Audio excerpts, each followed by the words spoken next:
tentang hukum akikah. Yang lebih penting daripada itu Bapak Ibu adalah masalah tarbiyatul aulad, mendidik anak-anak kita. Jadi akikah ini salah satu bentuk kita bersyukur kepada Allah, yang tujuannya nanti di tengah-tengah anak ini semakin hari semakin dewasa, Allah mudahkan kita untuk mendidiknya. Pendidikan kepada anak itu bukan dimulai ketika anak itu sudah besar. Salah. Makanya banyak orang tua sekarang ini yang menganggap, oh masih kecil tidak apa-apa, tidak sholat tidak apa-apa, nanti kalau sudah balik baru wajib sholat. Itu salah. Memang benar, anak itu wajib sholat nanti ketika balik, tapi mendidiknya dari kecil. Kalau dari kecil tidak dibiasakan untuk sholat, ya nanti ketika balik susah diajak sholat. Nah, orang sekarang ini pada keliru dalam mendidik anaknya. Padahal Islam mengajarkan mendidik anak itu bukan dimulai ketika anak sudah lahir. Bahkan anak masih di perut ibundanya itu sudah dimulai untuk mendidik. Makanya dalam Islam, kalau ada perempuan yang hamil, dianjurkan untuk memperbanyak baca Al-Quran, memperbanyak zikir, memperbanyak sholawat, karena itu berpengaruh bagi janinnya. Sehingga janinnya nanti bayi itu lahir suka baca Al-Quran, suka baca sholawat, suka zikiran. Kemudian setelah lahir disunahkan untuk mengadzani, adzan telinga kanan, iqamah telinga kiri. Tujuannya itu apa? Tujuan mengadzani itu mengingatkan kepada anak, nah kamu lahir ini, kamu menjadi hambanya Allah, yang nyiptakan kamu Allah. Siapa Allah itu? La ilaha illallah, tiada Tuhan selain Allah. Tuhan itu Allah itu Tuhan kita, nak. Mengingatkan kepada anak seperti itu. Dan itulah proses kehidupan manusia. Kita lahir di dunia diadzani di telinga, kita nanti mau mati juga diadzani. Kita mau mati ditalkin, ketika sudah dikubur diadzani. Sehingga muncul di dunia, diawali dengan kalimat la ilaha illallah, menyebut nama Allah, Allahu Akbar. Nanti mati diakhiri dengan la ilaha illallah, dikubur pun dengan menyebut nama Allah Subhanahu wa taala. Tujuannya adalah untuk memberikan pendidikan kepada anak, mengenalkan walaupun mereka itu tidak paham. Cuman kita berharap kalimat pertama yang mereka dengar ketika lahir di dunia ini adalah Allah. Mengenalkan kepada mereka siapa itu Allah, diawali dengan menyebut nama Allah Subhanahu wa ta'ala. Jadi sunnahnya diadzani di telinga kanan dan diiqamahi di telinga kiri. Dan kata Nabi Muhammad SAW, siapa yang mengadzani bayinya di telinga kanan, diiqamahi di telinga kiri, maka kata Nabi Muhammad tidak akan diganggu oleh Ummu Sibyan. Ummu Sibyan, itu ibu, Sibyan itu anak-anak. Berarti kalau digabung ibunya anak-anak.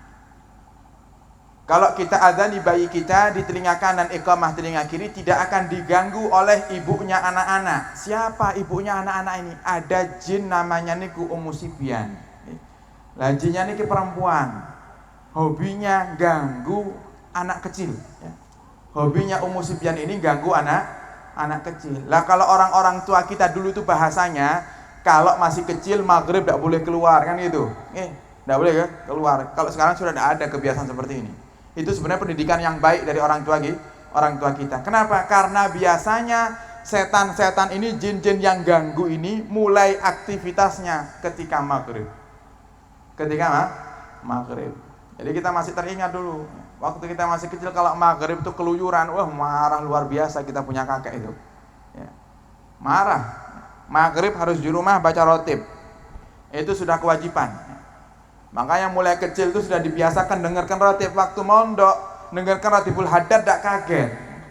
Coba kalau tidak pernah baca rotib, tidak pernah hadir majlis, tidak pernah baca rotib, hadir majlis jamiatul khair, ada rotib haddadnya, kikir kok dawaman, kan ngoten nggih. Karena tidak biasa. Kalau sudah biasa, enak ngikutin itu enak, dibiasakan mulai kecil. Kemudian setelah diadzani diiqamahi, ada suatu amalan yang perlu juga dilakukan. Bayi niku Bapak Ibu rata-rata nggih, kalau bayi lahir pasti nangis, nggih. Pasti nangis. Kenapa kok nangis? Disebutkan oleh Imam Haddad itu karena godaan setan. Jadi begitu bayi itu lahir langsung ngelihat setan itu langsung nangis. Langsung nangis. Makanya hendaknya kita sebagai orang tua yang dikasih sama Allah karunia anak, kita mendoakan mereka supaya tidak diganggu oleh setan. Dibacakan apa itu? Dibacakan doa yang dibaca oleh Zaujatu Imran, istrinya Imran, yaitu ibunda daripada Sayyidah Maryam. Jadi istrinya Sayyidina Imran itu pengen punya anak lagi. Lagi. Tapi ternyata lahirnya perempuan. Dan itulah Sayyidatuna Maryam, ibunda daripada Sayyidina Isa alaihi salam. Dan ini bentuk daripada cara Allah mengabulkan permintaan hambanya. Dan kita diperintahkan oleh Allah untuk pasrah dengan apa yang sudah Allah tentukan untuk kita. Karena pasti yang Allah berikan kepada kita itu Bapak Ibu yang terbaik. Pasti yang terbaik. Sebagaimana Zaujatu Imran, ibu daripada Sayyidah Maryam itu kepingin punya anak laki, tapi lahirnya perempuan, yaitu Sayyidah Maryam. Tapi Allah pasti mengabulkan doa. Karena Allah sudah berjanji, ud'uni astajib lakum. Berdoalah kepadaku, aku akan kabulkan. Allah tidak kasih anak laki, tapi Allah kasih cucu laki-laki yang luar biasa hebatnya. Siapa itu? Nabi Isa alaihi salam.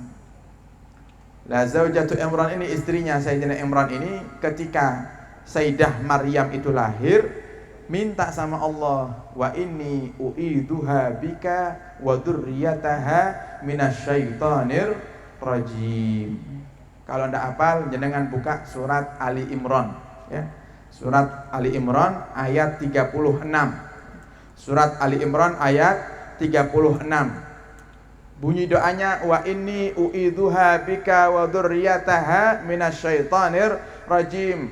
Dan sungguhnya aku ya Allah meminta perlindungan kepadamu untuk dia, Sayyidah Maryam, dan untuk anak keturunannya daripada godaan setan yang terkutuk.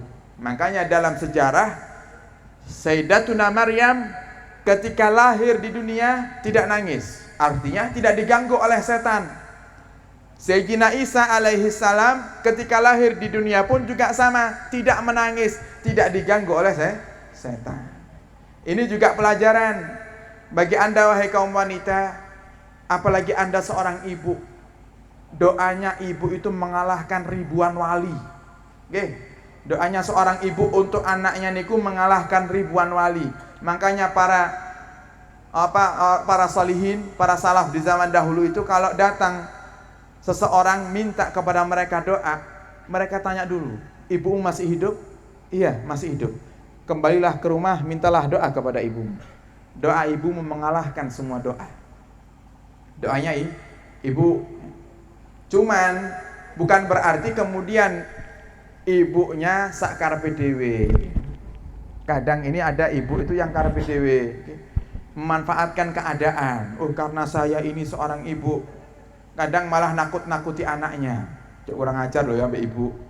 Doane ibu iki mustajab. Bukan seperti itu tujuannya. Kalau memang anak itu dalam keadaan tidak baik, harusnya jangan doakan, ya Allah berikan hidayah kepada anak saya. Yang lebih parah lagi, ada seorang ibu yang kalau anaknya salah didoakan jelek. Mandar kualat konak. Giliran anaknya dikasih sama Allah apa yang dia minta, misalnya kalau kamu keluar kualat nanti kamu, kecelakaan nanti kamu. Begitu anaknya kecelakaan beneran, nangis ibunya. Kan aneh, minta-minta sendiri, ya. Dikasih sama Allah nangis. Ya Allah, musibah apa lagi nih ya Allah loh. Jenengan sing minta kok. Nyalahkan Allah lagi.